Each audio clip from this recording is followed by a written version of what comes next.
Next, I wrote, my friend sent me an article that described well how I feel.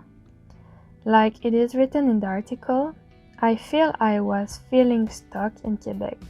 I was happy, but I felt I was doing everything by obligation, that society dictates us how to live. I was feeling like a robot. School, work, sleeping. School, work, sleeping. School, work, sleeping. Oh my god. I don't want to be doing that all my life. I want to take my decisions by desires. Does it matter that I suddenly had the desire to live and explore the world?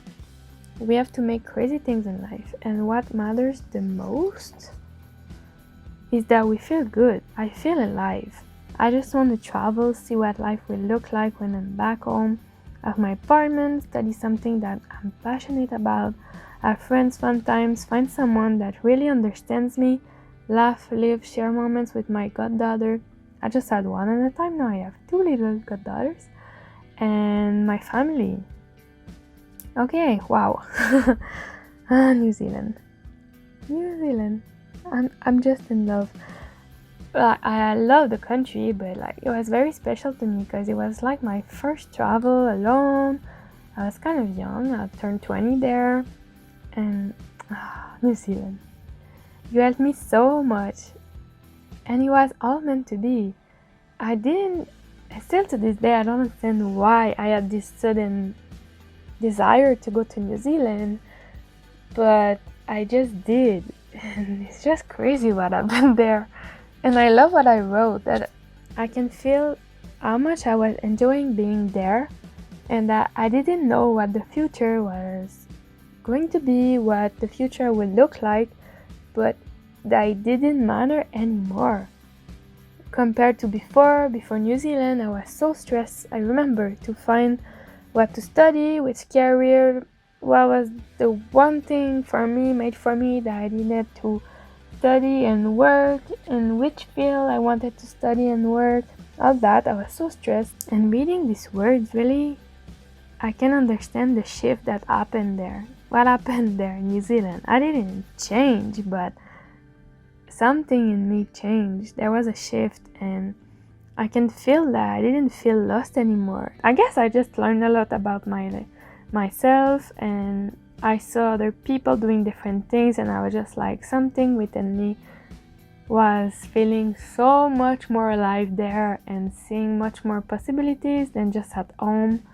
So yeah, I started to be more excited again about life. So when I went in Guatemala, I was 16 years old, so it's been almost 10 years now.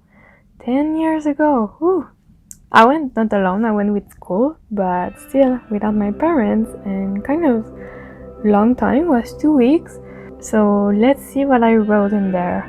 It was in January 2011. It was a busy day. I liked visiting the school and see the kids. It was very hard to visit the landfill, because it was like a neighborhood based in the landfill, so people were living really in the landfill. It's dirty, dusty, so hard to breathe. People live and work there, and with almost no money, kids live in this place. It's so sad. I wrote, we left Santa Anita. We went back to our families. Feels good to be back with them. We're making tortillas with Ilaria. We talked a lot, especially about school and that studies are important. I realized that I was so lucky to be able to go to school, like really, really lucky. The last thing I'm gonna read is the letter I wrote to myself on the last days we were there. They asked us to write a letter to the future us, and that will be mailed to us in a long time after the trip. Somewhere inside of you, something changed. You will never see life the same way. Remember the essential things of life. When you want to buy something, think, is it really necessary? Try to take every experience with confidence. Think about each single human being you met here. Continue to dream and try in your own way to change the world as you would like to see it. You'll be back. Noémie, Guatemala, 2011, almost 10 years ago, I was talking to my future self, giving me life advice, and now I'm reading this and I to this day still agree with that. I was young but kind of wise at the same time. I just love myself. I can really see the difference between I think now and back then. I learned so much. I'm not the same person, but at the same time, yeah, I can understand that this trip was really life-changing, that some stuff I learned there. And then some other stuff I learned in New Zealand, some other stuff I learned in Australia, some other stuff.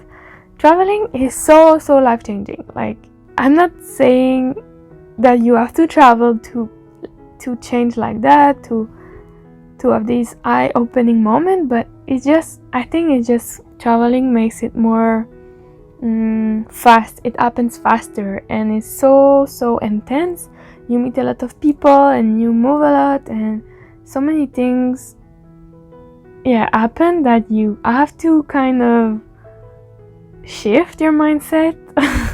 You have to always to change your plan, and so many things you have to work on when you're traveling, especially in another country. So for example, Guatemala was a new culture for me totally. So that's it. That was all my diaries for now. I have others. Maybe if you like this video, give it a thumbs up and maybe I can make others. It was so nice to read this. And if you have old traveling journals or just regular diaries or journals, I really think it's a good thing to do after years, not after 1 week you wrote it, but really after years. Going back to that, it can be very helpful, very nice to learn from your past self. So yeah, I hope you enjoyed this video, and I'm gonna see you next week. Bye!